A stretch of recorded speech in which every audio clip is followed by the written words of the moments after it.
Hello friends, इस video में हम देखेंगे अभी रूस और फिर देखेंगे जो भारत का संबंध है। तो अभी यूएन देखेंगे, जनरल असेंबली में एस जयशंकर सर जो हमारे थे उन्होंने भाषण दिया।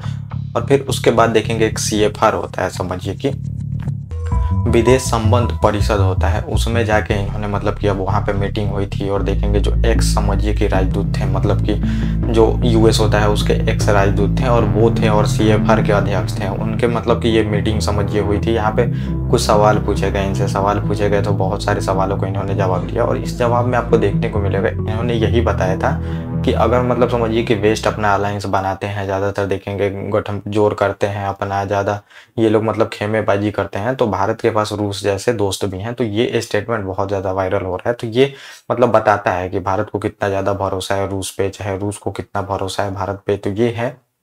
तो बहुत दिनों से ये मतलब कयास देखेंगे आप लगाए जा रहे थे कि अब जो मतलब इंडिया है वो धीरे धीरे वेस्टर्न कंट्री में जाते जा रहा है और रूस से इसका संबंध बिगड़ते जा रहा है। तो यहाँ पे इस स्टेटमेंट से आप देख सकते हैं कि अभी भी हमारे रिश्ते गहरे हैं। और इन्होंने ये भी बताया कि देखेंगे मतलब 7 दशक से 70 सालों से आप मान के चलिए कि बिल्कुल जो हमारा रिलेशन है वो एकदम स्थिर रिलेशन है। मतलब स्थिर रिलेशन बोलते हैं मतलब स्टेबल है, समझिए इसमें कोई भी देखेंगे ऊपर नीचे नहीं हुआ है। इसमें इन्होंने ये भी बताया जैसे कि देखेंगे अमेरिका है, रूस है, तो तानातानी हमेशा बनी रहती है, देखेंगे रिश्ता बिल्कुल ख़राब हो जाता है जो कि अभी हुआ है। फिर देखेंगे रूस और जो मतलब यूरोप है पूरी तरह से रिश्ते खराब रहते हैं। चीन और यूएस का रिश्ता खराब रहता है। फिर आप देखेंगे चीन और यूरोप हैं उनके रिश्ते कभी कभी बहुत ज़्यादा बिगड़ जाते हैं। तो ये बताया गया, लेकिन कभी भी आपको ये बताया गया है इस मतलब कि इसमें जो मतलब समझिए कि रिपोर्ट हुआ था इसमें, तो इसमें ये बताया गया कि कभी भी अभी आपको देखने को मिलेगा तो भारत और फिर रूस के रिलेशन इतने मतलब नहीं बिगड़ते हैं, कभी भी बिल्कुल स्टेबल रहते हैं। और दोनों स्टेबल क्यों रहते हैं? क्योंकि दोनों एक दूसरे के मतलब समझिए कि हितों की रक्षा खुद ब खुद करते हैं। चाहे देखेंगे यूएन से लेके कहीं भी आपको देखने को मिलेगा, दोनों मतलब महाशक्ति को कैसे ट्रीट किया जाता है ये जानते हैं। इसी वजह से बिल्कुल रिलेशन स्टेबल है। और बेस्ट और जो देखेंगे सबका तानातानी रहती है, लेकिन यहाँ पे तानातानी नहीं रहती है।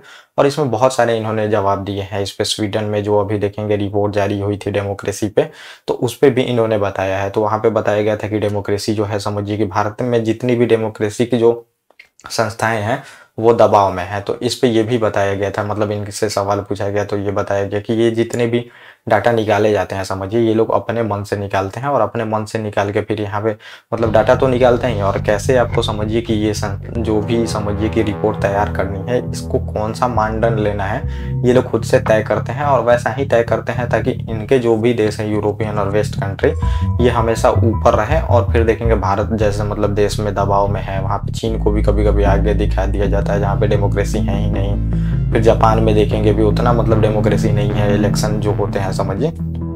तो यहाँ पे भारत में दबाव में बताया जाता है। तो ये बोला गया कि ये पूरी तरह से जो वेस्ट है समझिए भारत का नाम खराब करना चाहते हैं। और ये जो आने वाला अमृत काल है हमारे लिए, तो ये 25 वर्ष का रखा गया है। इसमें मतलब भारत समझिए कि बोला गया है मतलब कि ये बिल्कुल महाशक्ति बनेगा। और ये अजम्पशन नहीं है, ये बिल्कुल फैक्ट बताया गया है कि बनेगा ही बनेगा। तो इस वजह से जितने भी हैं समझिए देश ये चाहते हैं लालसन लगाना है। जैसे अडानी का टाइम मैंने बताया था कि अडानी पे भी देखेंगे कि अब दूसरे नंबर के वो सबसे दुनिया के अमीर आदमी में आ गए थे। तो फिर उन्होंने देखेंगे वेस्ट ने वहाँ पे देखेंगे रिपोर्ट जारी होता है, हिंडनबर्ग की रिपोर्ट आती है और पूरी तरह से देखेंगे इनका शेयर खसकते जाता है, नीचे जाते जाता है और ये मतलब समझिए बहुत निचले पायदान पे पहुंच जाते हैं। वैसे ही इनका बोलना है कि मतलब जो इंडिया बढ़ते जा रहा है तो मतलब ये सब बहुत सारे लोगों को नहीं पच रहा है, ये इन्होंने बताया। और रूस के साथ रिलेशन का बताया तो हमारा बिल्कुल स्टेबल है और दोनों एक दूसरे के हित की रक्षा करते हैं। अगर वेस्ट समझिए अलायंस यहाँ पे चाहे गुटबाजी करता है तो यहाँ पे मतलब समझिए रूस जैसा मित्र भी है हमारे पास, ये भी बताया गया है। और ये बताया गया है अब जो रूस है समझिए तो रूस को यूरोसियन मतलब यूरोसियन कंट्री में माना जाता है। ये यूरोप का विभाग है और एशिया का विभाग है, तो यूरेशिया इसको कहा जाता है। तो पहले बताया गया कि रूस जो था ये समझिए कि यूरेशिया का पार्ट मानता था, मतलब यूरोप का पार्ट मानता था अपने आप को। और समझिए कि मतलब वहाँ पे इनसे रिलेशन अच्छा भी करना चाहता था और एक अपने आप को भी मतलब पावरफुल कंट्री उसमें यूरोप में मानता था। लेकिन अब समझिए कि पूरी तरह से देखेंगे यूक्रेन युद्ध के बाद रिलेशन बिल्कुल खराब हो चुके हैं। तो अब जो रूस है समझिए तो वो एशिया की तरफ अपना नज़र मतलब फेर रहा है, नज़र एशिया तरफ बढ़ा रहा है। और एशियन कंट्री से वो अपना अलायंस ज़्यादातर देखेंगे बनाते जा रहा है। चीन से देखेंगे चाहे अच्छा रिलेशन बनाते जा रहा है, चाहे एशियन मार्केट भी आप देखेंगे तो मार्केट एशियन जो है ये उभरता मार्केट है। यहाँ पे अभी डेवलपिंग फेज में जितनी भी कंट्री है तो अब उसका ध्यान इधर है। तो वेस्ट का मतलब वो साथ अब कभी नहीं देगा ऐसा माना जाता है।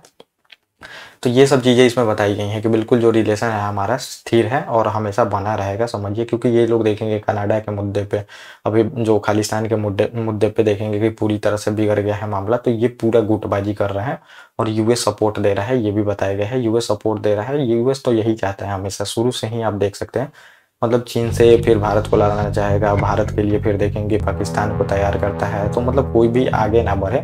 और फिर रूस के लिए देखेंगे यूक्रेन में यूज़ कर रहा है, और फिर यहाँ पे कनाडा को घेरा दिया है भारत से। तो ये पूरी तरह से उसी का कारनामा है। क्योंकि देखेंगे जितने भी स्टूडेंट आते हैं तो आप कहाँ अब जाएंगे, जितने भी अगर रिलेशन बिगड़ते हैं तो स्टूडेंट अब यूएस में ही जाएंगे, तो उसको फ़ायदा है। फिर ट्रेड डील जो है, ये समझिए प्री ट्रेड एग्रीमेंट जो है ये कैंसिल होती है, तो भी उसी को फ़ायदा है, सब में उसी का फ़ायदा है। फ़ायदा उसी का होता है, बस दूसरे के कंधे पे रख के बंदूक जो चलाने वाला काम होता है वो चीज़ें होती हैं। तो ये पूरा टॉपिक था जो मैंने बता दिया। ओके गाइस, थैंक यू, और अब हम मिलेंगे अपने नेक्स्ट टॉपिक।